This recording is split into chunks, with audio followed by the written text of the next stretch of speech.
It's a whole lot of tax cuts. But I'm not snarky. I'm not snarky. But for example, Rick, and we've known each other for a little while here. You know, for example, number 6, you said no on the adequately funded nutrition program in Manitoba schools, including breakfast, lunch, and snacks, because I think you do believe that there are some people in some neighborhoods that, you know what, they don't need these programs, and it should be more means tested, right? Well, that's exactly where I was going with that. And it is true. There are a lot of neighborhoods where this universal food nutrition program would really work and be very, very needed. We just don't believe at this point that it needs to be universal across the entire province, but it's certainly something that we should look at expanding, because I know, and we all full well know, that if a child is hungry throughout the day, they aren't learning properly. I could personally look for my own past experience on this one. You know, if you don't have a good breakfast, you don't have lunch with you, you're eating margarine sandwiches, you're just not going to be very successful in learning. Who else on the panel wants to say why it's important for universality? Dougal? Well, like, one of the issues is just that 50% of people in Manitoba are within $200 a month of insolvency. Like, the degree to which we have need here is incredibly important, and it would actually save everybody money. It would save every family money in terms of families and groceries. This is would have a huge impact helping families across Manitoba with their grocery bill, as well as making sure that these kids are getting fed. And you also don't want, if you're picking and choosing, all that means is that you're gonna have to pay for administrators to pick and choose, right? So instead of doing that, let's just make sure that it's available to everyone. It's part of it was, my kids went to a community where, we were all supposed to be affluent because it was in South Winnipeg, and then you realize, how much paycheck to paycheck there is, right? And we ended up sending extras with my kids so she could share with one of the kids that didn't get it. And that's kind of why you talk about universality, because of that pride factor too. That's the real stuff that we see in neighborhoods right across the city and right across the province. Nahani Fontaine, you wanted to weigh in? I just want to say this. I feel like Rick thinks that if we have a universal nutrition meal program at all of our schools, that we're forcing parents, even households that can afford to have breakfast and lunch and snacks with their children, that we're forcing all of them. You've got to go to this nutrition program. We'll see you there at 8:30 in the morning and eat this food. That's not the way that it works, right? Each school will have their budget according to those students that are in need. You're not forcing people to go use it, but you're giving it to those that need it. The other point that has not been made is that the increase in screen time and marketing of what is called food but has no nutritional value impacts all our children, and the investment in quality nutritional meals is what is needed across the board. Just because a family can afford does not mean that children are receiving the nutrition that they need for their brain development. So this is an important investment when we have so many companies unscrupulously selling food that is not nutritious and should not be allowed to be called food. Thank you so very much. Our next question.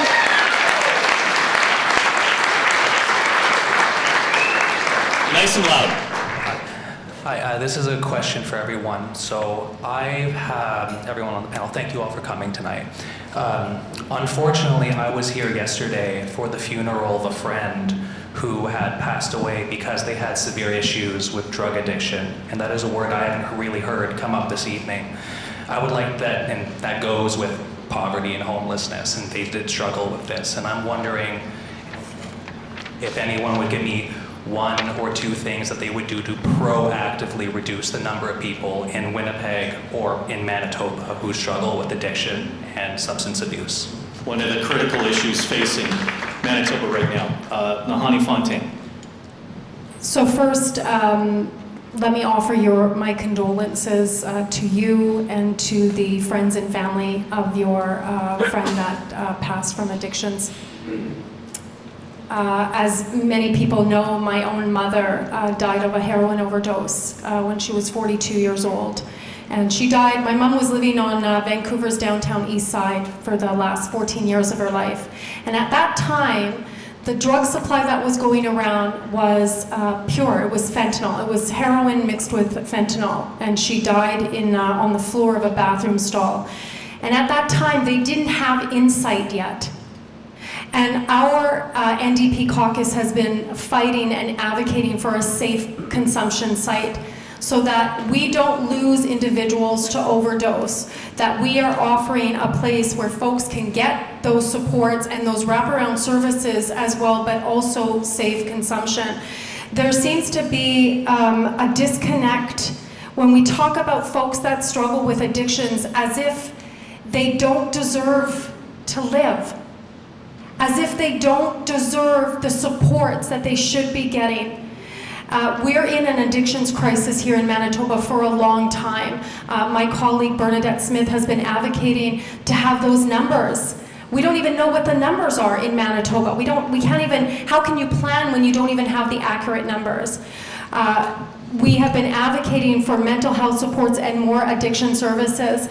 I have family members that are still struggling with addictions and have very difficult times to be able to get into detox or second stage supports treatment because those services aren't there. And anybody that has folks in their sacred circle that are dealing with addictions, you know that when that person is ready to go, it's now, it's immediately. Take some time. Do you go, Lamont? Thank you. Thank you. I'm very sorry for your loss. Yeah, we've lost an incredible number of people to a toxic drug supply. We're offering a number of things focused on harm reduction. We will invest in overdose prevention centers, including mobile overdose prevention centers. We have to recognize we do need standards. There are currently no standards for addictions treatment in Manitoba at all. So, and often addictions, there's no connection with mental health either. So you'll actually refer somebody to an addiction center who has complex needs and they'll say, well, we can't actually do anything because we don't actually treat mental illness here, which doesn't make sense. So making sure that we're providing those mental health services. We have a plan to train up psychologists because we have a massive shortage of them. Make sure that mental health services like psychotherapy are available free as part of Medicare. A 24/7 referral line. Thank you. And a 24/7 referral line. And it's absolutely true. The MLA for St. John's has said, like when, and we've heard this from people on the street, when people decide they need to detox, it needs to be then. And it's not happening. So we have to have that 24/7 line which will connect somebody immediately and make sure that they can get a bed. And it means, the other is to making sure we're investing in mental health and addictions crisis teams. So it isn't just police going out to talk to people. So if you can have wellness checks that are related to addictions, because All right, thank you. Janine, mental health and addictions are not crimes. So. appreciate that. Janine and then Rick. Yes, some of the solutions that have been presented are so needed. When a person is ready to change, that's when the supports need to be there. So that is widely known.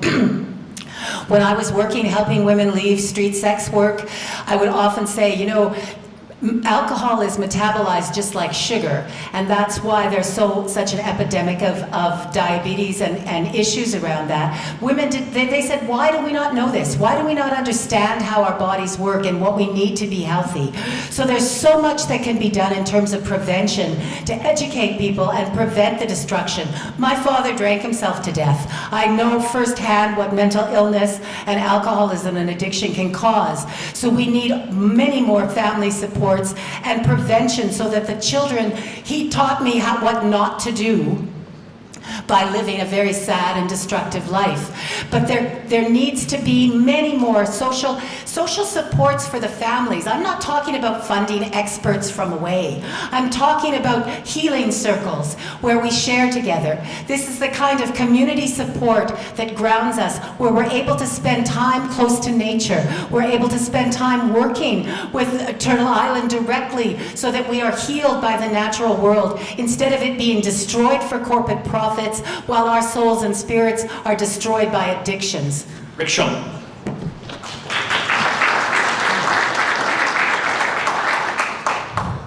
Yeah, thanks for sharing that, because it really did change the nature of the feel of this space for me. I really want to offer my condolences as well. It sounds like many of us on the panel here can speak from some experience of loved ones or friends or people we know who have faced addictions. And I completely agree. When somebody is looking for recovery, we need to get them into a recovery space right now. And that's one of the things that hasn't happened over the years, and that's why, you know, our team is focused on addiction recovery spaces and added over 1,600 new spaces. There's not enough spaces. If somebody wants to get into recovery, they need to get into recovery now, not 2 weeks, not 6 months from now. It's a matter of life and death. And, you know, last year I had a really interesting conversation with a fellow who was so moving, who was in the Bruce Oak Recovery Center, and he showed me a path. You know, he opened my mind to a path where he went to the Bruce Oak Recovery Center, but then after he was done, he wasn't just thrown back onto the street. He was found housing. He was found some supports. He was, put into an education program, and then later we were able to actually share experience where he was reunited with his kids. And this is what we're really talking about here: is people who have a real struggle, and we do want to help them. We want to be there to help them. We want to be there to provide these recovery spaces for them, even though we know that it's going to be a very big struggle and they may be there again. Yeah, unfortunately, we probably need a whole lot of Bruce Oak recovery centers in this city. We've got another question coming up here, and then we'll go to this side of the room. Then we'll come back here. We've got another 15 minutes. We'll be fine. Okay, so I have a question here. As you're all aware, over this next year and a half, you'll be seeing the implementation of a new federal disability income benefit. And it's very important that the province and the federal government work together to ensure that there are no clawbacks from existing provincial supports. Is that something that all candidates here, are you prepared to commit to ensuring that that is done? Thank you. No clawbacks. You know what? That's a good placard question. A good yes or no. Put your placards up. Yes or no. No clawbacks, is that right? Come on, Rick, make policy. There you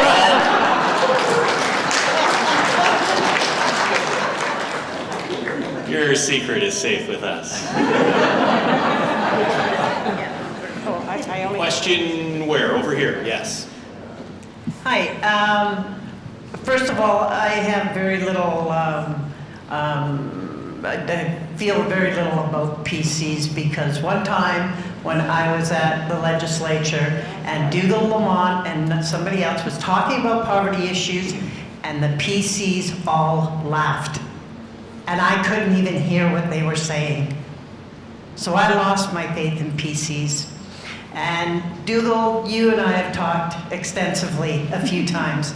And the things that I'm hearing you say are the same things that we discussed back then, and that was a number of years ago. So it's nice to see that those things that I talked about are still being heard.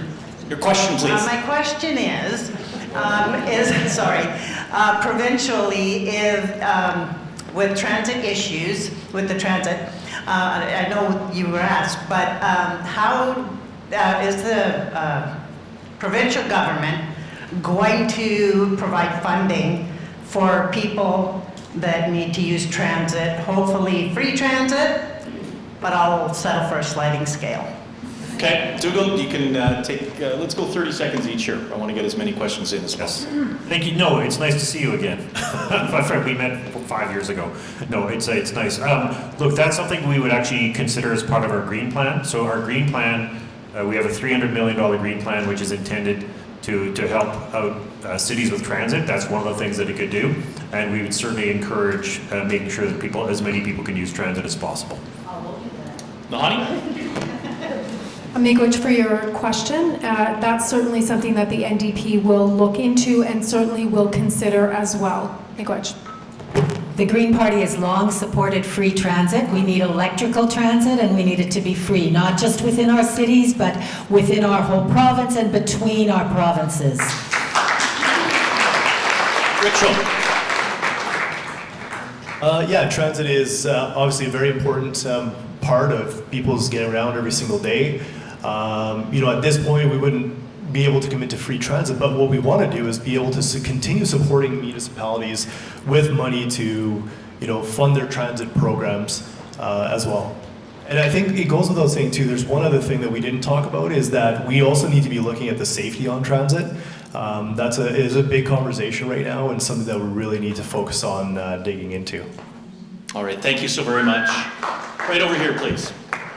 My question is about collaboration among levels of government and the bureaucracy. It's regarding when a building has to be closed up because it's been condemned. And I'm going to use the example of the Adirondack apartment building on Sargent Avenue. I am appalled that these people were kicked out in the street and there wasn't any levels of government cooperating, and this is in order to find them homes before the building was boarded up. And there were some people who weren't even allowed to get their belongings. And a few yards from where we are tonight is where a lot of the people are encamped. So my question is to everyone, would you collaborate, and how would you do that? It's a very good question. And if you don't mind me just to add to that, because what happened there wasn't a whole lot of programming going on. And I think the crisis is so bad now that you have organizations that are trying to move people into those facilities and expecting the wraparound services to exist, and they simply don't exist. And I'll share one thing with the panelists. And I spent Saturday night with Winnipeg Police, and the shift that was on, very interesting, because a lot of them and they're all young, right? Like, I'm feeling old, but they're all young. But a lot of them were cadets, and they know the clients. They know the streets a whole lot more than the police officers of a year ago. And because I'm kind of like you, I'm a little bit jaded about some of this stuff. And then they're calling some of the familiar faces by their first name. And the police took me to one unit on Furby. Same situation.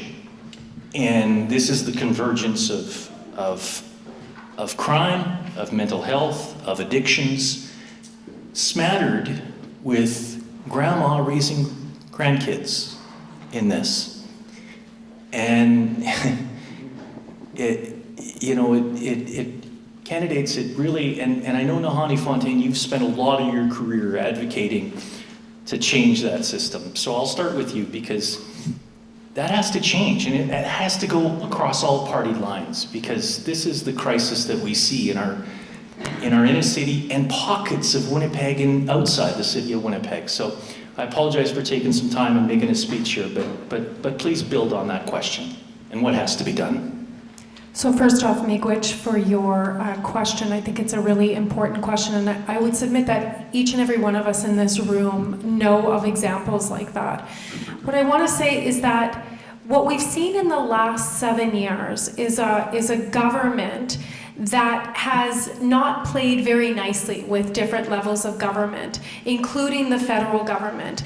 We've seen under the Pallister regime and still the Stephenson government regime, folks that don't want to work with the federal government. And the reality is that these issues are so complex and they involve so many different stakeholders that it demands that you work together in a collaborative way and in partnership, not only with the federal government, but with the city and all departments within a Manitoba government, but also with community, those that are on the front lines, right? There's government, and then there are those that are on the front front lines that have the expertise, that know what needs to be done. There's community that knows what needs to be done, and yet community is rarely listened to. And so we are committed, and I am personally committed, and my whole career has been about partnerships and tackling these issues head on, but together, because together we can do it. If we work in these silos as we've seen in the last 7 years, these are the examples that we get. Janine Gibson. Yes, thank you, Nahani. We need to move away from blame. We need to move towards collegial dialogue, circles of problem solving, that are based on compassion and not bureaucratic rules. Too often rules are cited and the framework is too narrow. So yes, both provincial, federal and city level, and in the countryside, the RMs, where we have the healing circles, where we're able to access the funding, not just through the structures, but based on compassion and the need that in the long run will save us money if we invest in meeting the needs of people. So improve the communication, and if we don't have good communication, ensure there are people with responsibility, with the ability to make changes, that do have the communication skills to not polarize, but to bring people together for the problem solving that is so needed. Thank you. It is a very tough challenge, one that I've been talking a lot about, especially this particular building in the West End, as I sat on the West End Biz for many years. And working collaboratively is something that I have done always. And working in this case collaboratively with Councillor Gilroy on this building, because the Adenac is not a new issue to anybody, and it really precedes the the government now. It is a very tough building, and many buildings in the area are the same way. I've seen this story same time over again with landlords, and it's something that I would like to work collaboratively with the city on. We have an experienced team, and together we will work collaboratively. It doesn't always mean we're going to see eye to eye, and sometimes with the federal government we may not always agree, but we do need to work collaboratively so that we are making and solving really big issues here in our city. One last thing about the Adenac, and this is something we see in a lot of buildings, is that it gets taken over by groups of gangs, and it becomes a very, very hard place for many people to live. So, those are the kinds of things that we need to figure out better ways of stepping into to make these places really habitable as well. And I've seen this happen, again, like I said, many, many times with the Adenac and other houses in the West End and downtown. Tugul Lamont. Yeah, thank you. Look, the one thing I have to say is that people often think if nothing's happening, it's because governments aren't working together. The reality is it's because the provincial government is doing nothing. The provincial government starved the city of Winnipeg for 7 years and didn't increase its funding at all. So the city of Winnipeg has no money to do anything. They rarely do. But the federal government has given billions of new dollars to this provincial government. Funding is up over 100% since the PCs were elected. $3.5 billion more a year, $1 billion a year more just this year. And the problem is the government doesn't want to do anything. So what they do is they'll sit on federal funding and they'll withhold it and then blame the federal government. It's a tactic used from the GOP. It's like, this is a tactic taken from the US states where Republicans deny people health care, even though it's available from the federal government. So they're willing, and I'm sorry to be, but this is the truth, this is how bad it is. The PC government withheld at one point $1.9 billion worth of spending that they had received from the federal government. And the federal government was wondering, what are you doing with all that money? Housing, they sat on $400 million of housing. They sat on $400 million of mental health and home care for nothing. In order to win an election, they're willing to do that. It is shameful. So the reality is the provincial government has enormous powers to act, enormous powers, and they have the resources. They're just choosing not to do it. So if elected, we'll act. Last question. One last question.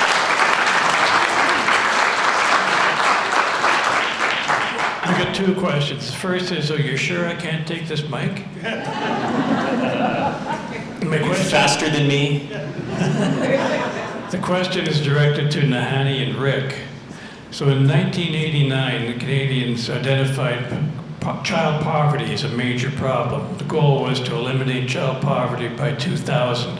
It is now 2023. This is 34 years. During those 34 years, Manitoba has either had the worst child poverty record or second to Saskatchewan in all that time. And guess what? The NDP and the PCs were in power in Manitoba. I want Nahani and Rick to tell us why on earth we should vote you back.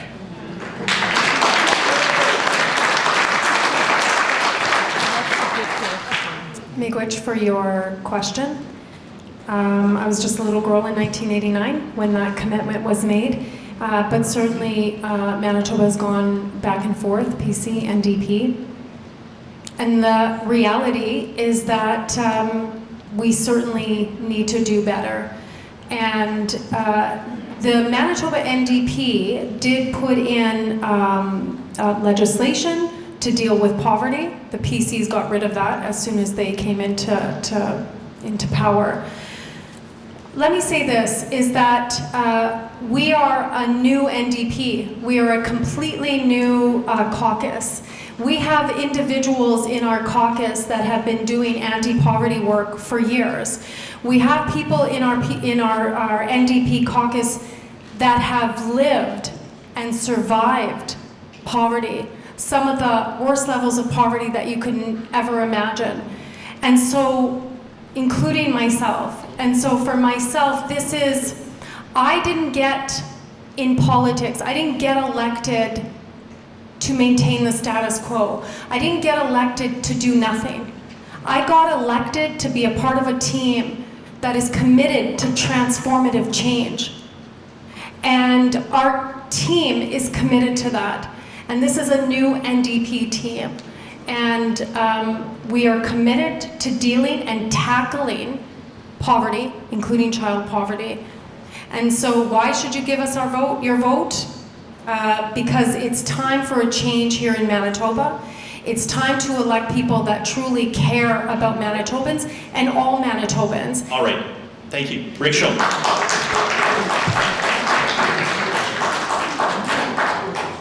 Well, like I said already before, I mean, there is much more we can do.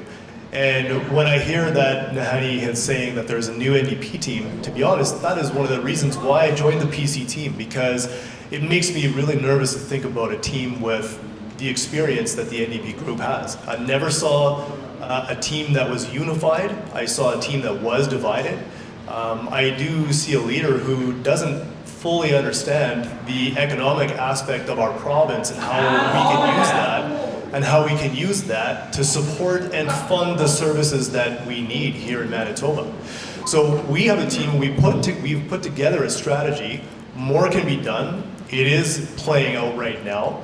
And you know, that's why I believe that you should give the PCs the vote, and we should go into another term to see all of these things that we have been working on in the last 2 years come to fruition. Thank you. We're going to wrap things up now. And first of all, please remain seated because I'm going to bring Desiree back up. You know, as to the two of them, if it's okay, folks, I know we're anxious, and I get that, but I'm trying to maintain the clock.